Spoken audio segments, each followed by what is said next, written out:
रोहा शहराच्या विकासाला नवी गती देणाऱ्या विविध विकास कामांचं भूमिपूजन उपमुख्यमंत्री सुनेत्रा पवार यांच्या हस्ते उत्साहात पार पडलं। यावेळी सुनेत्रा पवारांनी कोकणवासियांना मार्गदर्शन केलं। कोकणाचा विकास म्हणजे महाराष्ट्राच्या प्रगतीचा भक्कम पाया।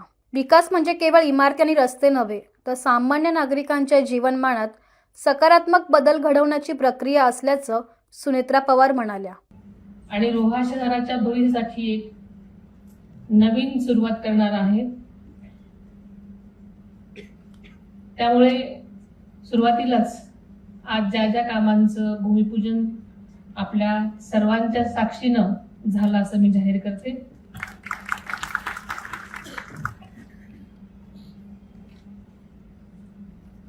आपल्या सर्वांचे आराध्य दैवत छत्रपती शिवाजी महाराज, स्वराज्य रक्षक संभाजी महाराज, स्वराज्य जननी जिजामाई, तसेच क्रांतिज्योती ज्योतिराव फुले, क्रांतीसूर्य ज्योतिराव फुले, क्रांतिज्योती सावित्रीबाई फुले, राज्यघटनेचे शिल्पकार बाबासाहेब आंबेडकर, तसेच सर्वच महामानवांना मी वंदन करते। आदरणीय अजितदादांना आदरांजली वाहते। आज रोह्यामध्ये येण्याच्या पूर्वी तटकरे साहेबांनी मला या कार्यक्रमासाठी बोलवलं। त्यांचाही जेव्हा फोन आला तेव्हा ते म्हणाले की वहिनी, आजपर्यंत आम्ही अजितदादांशिवाय एकही कार्यक्रम केला नाही आणि तुम्हाला यायला लागेल। आणि असंही मी येणारच होते, पण यापुढेही हा प्रघात, हा पायंडा असाच पुढे चालू राहील असे मी सुरुवातीलाच सर्वच रायगडवासियांना, रोह्यावासियांना मी खात्री देते। तर रायगड म्हणजे कोकणच शिवाजी महाराजांचा राज्याभिषेक झालेली पवित्र भूमी आहे। स्वराज्याला राजा देणारी ही भूमी आहे। त्यामुळे ही प्रत्येक मराठी माणसाची प्रेरणा आणि अस्मिता असलेली भूमी आहे।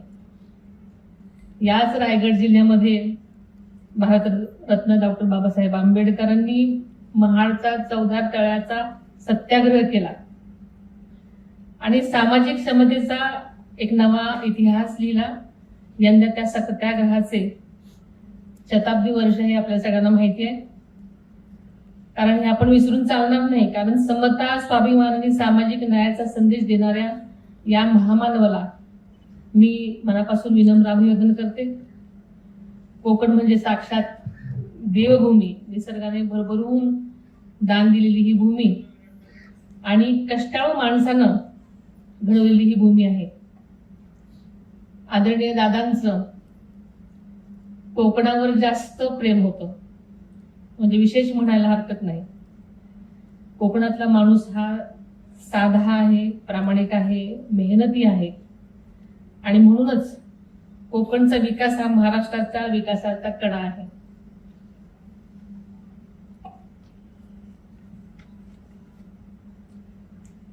राज्याच्या विकासाची कुठलीही चर्चा निघाली की आदरणीय दादा नेहमीच कोकणाची बाजू घ्यायचे। इथला शेतकरी, मच्छीमार बांधव, युवक युवती आणि कोकणी संस्कृती या साऱ्यांविषयी त्यांच्या मनात अपार जिव्हाळा होता आणि खरोखरच ते मनापासून होतं। कारण कोकणात कधी तटकरे साहेबांनी सांगितलं किंवा कुठल्याही लोकांनी सांगितलं तरी ते नेहमीच कोकणात यायला तयार असतात। त्यांचं निसर्गावर जास्त प्रेम असल्यामुळे कोकणावर आणि तिथल्या लोकांवर जास्ती प्रेम होतं।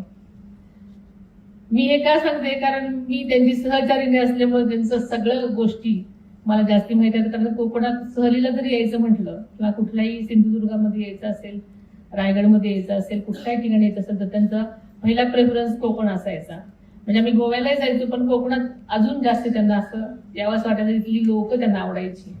रोहा स्ट्रीमचा विकास आपण सर्वांनी मिळून अधिक वेगाने घडवूया मी नक्कीच ज्या ज्या गोष्टींची गरज आहे तिथे मी असेन अशी खात्री मी आपल्याला देते. आपण सर्वांनी मला या कार्यक्रमासाठी बोलवणं अतिशय मनोभावे.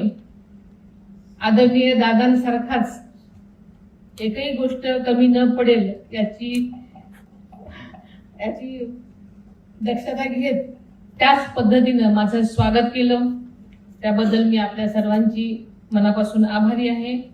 या विकास कामं अगदी निर्विघ्न पार पडावी अशा मी सगळ्यांना शुभेच्छा देते. लवकरात लवकर पाडल्या तर मी परत उद्घाटनाला येईन.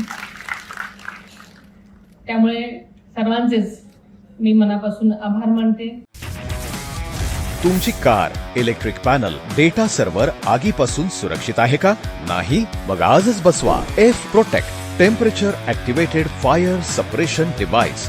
यामध्ये आहे eco friendly non toxic pressurized liquid जे आग लागल्यास क्षणार्धात ऍक्टिव्हेट होऊन आगीवरती मिळवते नियंत्रण. बसवण्यास अतिशय सोपे आणि सुटसुटीत टेकालिपचे एक दर्जेदार उत्पादन एफ प्रोटेक्ट.